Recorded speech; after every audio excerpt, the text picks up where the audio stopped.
কোথায় সেই মুহাম্মদ বিন কাসেম 17 বৎসরের যুবক, আরব জাহান থেকে আসছে ভারতে, সিন্ধু প্রদেশে দেবল রাজার এলাকায় একজন বোনকে একজন ডাকাত জলদস্যু,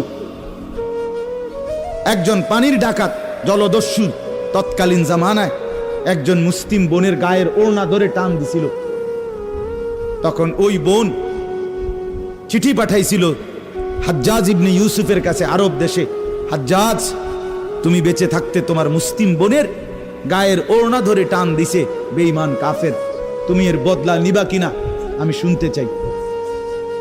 হাজ্জাজ ইবনে ইউসুফ আমরা কিতাবে পড়ছি এরকম চেয়ার ছেড়ে লাফ দিয়া দাঁড়াইয়া চিৎকার দিয়া বলছে, বোন আমার, গোটা আরবের সমস্ত মুসলমান যুবক প্রয়োজনে জান দিবে, আরবের সমস্ত যুবকের কলিজা যাবে, জান দেবে, শাহাদাত বরণ করবে প্রয়োজনে, তবু আমি তোমার এই বেইজ্জতির বদলা নেব। 3 বার সেনাবাহিনী পাঠাইছে সে, 3 বার, প্রথম 2 বার পরাজিত হয়েছে মুসলিম বাহিনী, তৃতীয়বারে নিজের একমাত্র মেয়ের জামাই মুহাম্মদ ইবনে কাসেম রাহমাতুল্লাহ আলাইহি এই উনারে দিয়া এরপরে এই সিন্ধু দেবল রাজাকে পরাজিত করে ওই বোনকে জেলখানা থেকে উদ্ধার করছে এবং এই হিন্দু রাজার এলাকায় কালেমার পতাকা উড়াইয়া দিছে। হ্যাঁ, সেখান থেকেই এই ভারতীয় উপমহাদেশে মুসলমানদের যাত্রা, ইসলামের সূচনা। এক বোনের ইজ্জতের জন্য ধর্ষিতা হয় নাই, কাপড় টান দিছে কেন?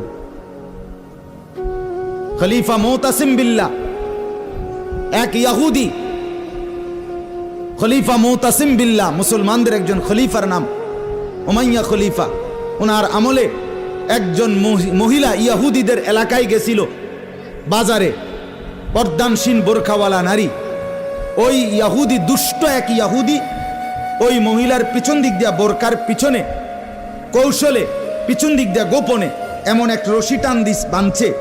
রশি বাঁধ দেওয়ার কারণে মহিলা যখন সামনের দিকে আগাইছে তখন এই রশির টান লাগাতে মহিলার বোরকা উঠে গেছে উপরের দিকে সামান্য, উনি পড়ে গেছে। এই মহিলা ওই বাজারে চিৎকার দিয়া বলছে, ওয়া মুতাসিমা, হায় মুতাসিম তুমি কই? তোমার মুসলিম বোনকে বেইজ্জতি করছে। সাথে সাথে খলিফা মুতাসিম বিল্লাহ পুরা বাহিনী নিয়ে আইসা ওই ইহুদি অঞ্চল পুরা জ্বালায় ফেলছে।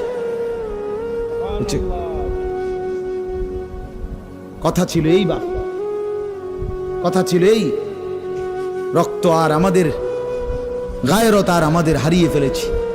পরের মেয়ে দেখতে দেখতে, পরের নারী দেখতে দেখতে, টেলিভিশন দেখতে দেখতে, নিজের বিবি বাচ্চারও লাগাই দিছেন, নিজের ঘরে টেলিভিশন চাইতো, নিজেও বইয়া বইয়া চা দোয়ানে বেড়ি চান, টেলিভিশন চান, ফুতেও সারা রাত সারা দিন সমবয়সী ফুলানের লগে হাইটটা মোবাইলে ছবি চায়, তো সমাজ গড়বে কে?